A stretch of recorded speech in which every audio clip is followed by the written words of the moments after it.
सालों बाद यह फौजी अपने गांव आता है, क्योंकि माँ बाप ने बिना बताए उसकी शादी एक लड़की से तय कर दी थी। जब यह बात लड़के को पता चली तो वह चुपके से दोस्तों के साथ लड़की को देखने चला गया, लेकिन गांव वालों ने चोर समझकर उन्हें दौड़ा लिया, जहां भागते हुए लड़का और उसके दोस्त कीचड़ में गिर गए। जब सभी ने उनका चेहरा देखा तो वे जान गए कि यह लड़की का होने वाला दुल्हा है।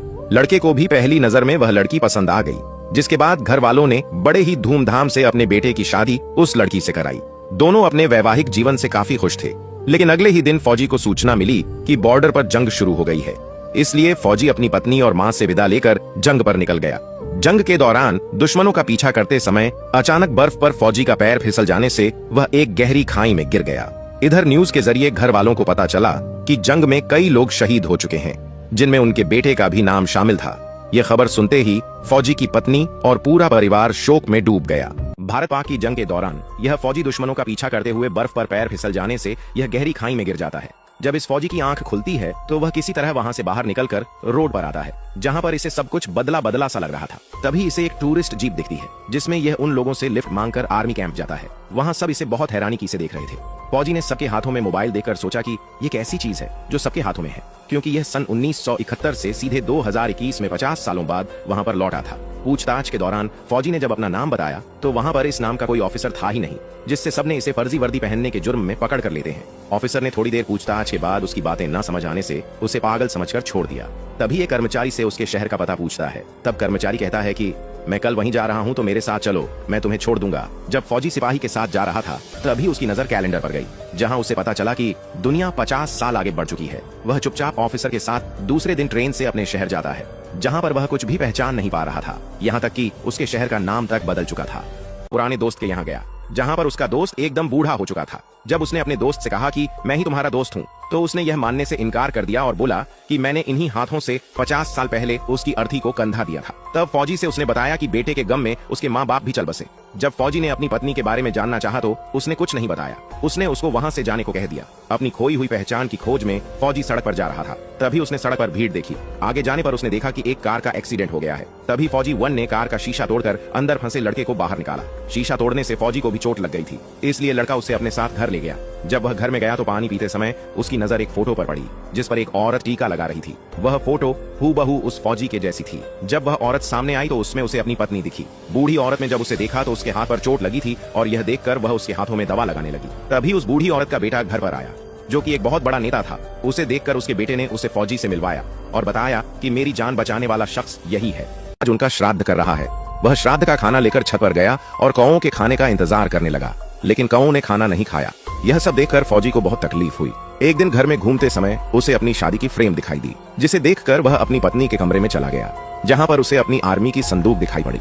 फौजी अपने उस बक्से को खोलकर देख ही रहा था कि तभी उसकी पत्नी वहां आ गई और उसने उसे डांटते हुए कहा कि तुमने इसे क्यों हाथ लगाया। तब फौजी से रहा नहीं गया और उसने गुस्से में कहा कि मैं ही तुम्हारा पति हूँ। उसकी पत्नी यह मानने को तैयार ही नहीं थी। तब उसने पिछली सारी बातें बताई।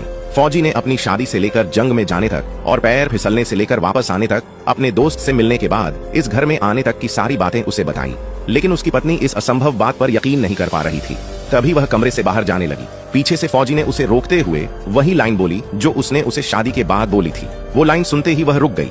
उसने उसे गले लगा लिया। तभी पीछे से उसका बेटा वहां पर आ गया। फौजी की पत्नी अपने पति के जिंदा होने की सच्चाई अपने बेटे को बताने के लिए कहती है, लेकिन फौजी ने कहा कि समय आने पर बता देंगे। तभी उसके बेटे ने अपने नौकर को आवाज दी। फौजी ने अपने बेटे के जूतों को निकालकर उसके पैर दबाने लगा। उसे उसमें अपने बेटे का बचपन नजर आ रहा था। यह सब देखकर उसकी पत्नी की आंखें भर आईं। जिसके बाद उसके बेटे का कोई एक जरूरी पेपर किसी ने गायब कर दिया था। उसे लगा कि पैसों के लिए उसकी सेक्रेटरी ने उसे अपोजिट पार्टी को दे दिया है और गुस्से में उसने लड़की का गला पकड़ लिया। यह देखकर फौजी ने उसे मना किया, जिससे उसने फौजी को थप्पड़ मार दिया। तभी उसकी मां ने उसे थप्पड़ लगाते हुए फौजी से माफी मांगने के लिए बोला। फौजी के बेटे को अब लगने लगा कि फौजी किसी मास्टर प्लान के साथ यहाँ आया है, इसलिए उसने उसे घर से बाहर निकाल दिया। उसी रात फौजी की पत्नी को एक बुरा सपना आया, जिससे उसे मालूम हुआ कि उसके पति की जान को खतरा है।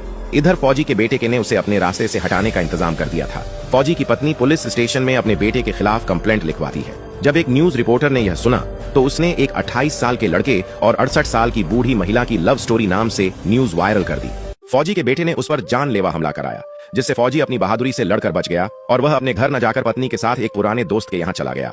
तभी उसके बेटे ने टीवी पर एक शॉकिंग न्यूज देखी, जिसमें उसका और फौजी का डीएनए मैच कर गया था, जिससे वह एकदम शॉक हो गया। वह समझ नहीं पा रहा था कि यह कैसे संभव है। इसलिए सभी वैज्ञानिक और डॉक्टर्स ने एक टीम बनाई और उसके डीएनए मैच करने वाले वैज्ञानिक के पास जाकर उन्होंने इसके बारे में जानने की कोशिश की। जिन्होंने उसके डीएनए को टेस्ट किया था वह भारत के वैज्ञानिक रिसर्च के हेड ऑफ डिपार्टमेंट से थे। उनके पास डॉक्टर्स ने जाकर शुरू से सारी बातें समझी। उस रहस्य को जानने के लिए उसका मेडिकल चेकअप कराया गया कि आखिर ऐसा कैसे हो सकता है कि कोई इंसान बिना कुछ खाए पिए 50 साल तक जिंदा रह गया। दोनों का डीएनए मैच करना साइंस के लिए बहुत बड़ा चैलेंज था, जिसका जवाब वह ढूंढ रहे थे। वैज्ञानिकों ने फौजी के कई सारे टेस्ट किए और उसे बारीकी से समझा। पुलिस डिपार्टमेंट ने भी 1971 में मिसिंग सभी लोगों की छानबीन की और उसे वैज्ञानिक तथ्यों से जोड़कर देखा। तभी उन्हें प्रकृति का एक ऐसा रहस्य मालूम हुआ जिसके आगे साइंस भी फेल हो गया। प्रोफेसर ने बताया कि 1971 वार के समय जब एक उल्का पिंड पृथ्वी पर गिरा तो वहां एक सर्कल तैयार हो गया। एस्टेरॉयड के टकराने से पृथ्वी के अंदर एक ऑक्सीजन चैम्बर बना। ठीक उसी समय फौजी का पैर फिसला और वह उसी चैम्बर में जा गिरा। उस सर्कल के अंदर मौजूद टेलमियर्स सिस्टम से फौजी का सिस्टम स्ट्रॉन्ग बना रहा, जिसके कारण वह जिंदा बच गया और अभी तक वह उसी एज में रहा। जिस समय फौजी वहां गिरा तभी ऊपर से माउंटेन रॉक से रास्ता बंद हो गया। यह ऑक्सीजन चैम्बर एक गुफा जैसे स्ट्रक्चर में बदल गई। हाल ही में हुए अर्थक्वेक से वह चट्टान हट गई। उतने दिनों तक फौजी कोमा की स्थिति में उसी में सुरक्षित पड़ा रहा। यह सब सुनकर एक जर्नलिस्ट उन पर हंसने लगा। तब प्रोफेसर ने उसे कई देशों में घटित घटनाओं का उदाहरण देते हुए बताया कि कोमा के पेशेंट भी ठीक इसी तरह ऑक्सीजन सिलेंडर पर कई सालों तक जिंदा रखे जाते हैं। माइकल जैक्सन के पास भी ऐसा ही हाइपरबोरिक ऑक्सीजन चैम्बर था। प्रोफेसर ने आगे बताया कि जंग के दौरान फौजी का बैंड नीचे गिर गया था, जिससे उसके दोस्त रहमान ने अपने हाथ पर बांध लिया। जब वह शहीद हुआ तो उस बैंड के कारण सभी ने उसे फौजी की डेड बॉडी समझकर घर ले आए, लेकिन वह बॉडी उसके दोस्त रहमान की थी, जिसे प्रकृति ने भी कई संकेतों द्वारा समझाना चाहा। वह फौजी जिंदगी की जंग तो जीत गया, लेकिन आज भी वह अपने परिवार और समाज से जंग लड़ रहा है। फौजी के बेटे को अपोजिशन पार्टी वालों ने किडनैप कर लिया था और वह उसे मारने ही वाले थे कि तभी फौजी वहां पहुंच गया और गुंडों से लड़ने लगा। तो उसने बहुत ही अद्भुत तरीके से गुंडों की पिटाई की। तभी पीछे से कुछ गुंडों ने उस पर वार किया और वह अकेला कमजोर पड़ गया। उसकी आंखों के सामने ही उसके बेटे को उन लोगों ने मार दिया। एक पिता के लिए इससे बड़ा दुख और कुछ नहीं हो सकता। उससे यह दर्द बर्दाश्त नहीं हुआ। अपने बेटे को बचाने के लिए वह खुद बीच में आ गया। गुंडों ने पिता और बेटे को मारने में कोई कसर नहीं छोड़ी। घायल होते हुए भी फौजी बेटे को अपने कंधे पर रखकर उन गुंडों से लड़ने लगा। उसने गुंडों की खूब पिटाई की और अपने बेटे को लेकर हॉस्पिटल पहुंचा। उसने अपने बेटे की जान बचाने के लिए अपना खून भी दिया। यह बात पता चलते ही उसकी माँ और घर के लोग हॉस्पिटल में आए। अपनी माँ की आवाज से जब उसने हॉस्पिटल में आंखें खोली तो उसकी आंखों से आंसू बहने लगे और उसके मुंह से पहला शब्द पापा निकला। यह सुनते ही फौजी इमोशनल हो गया।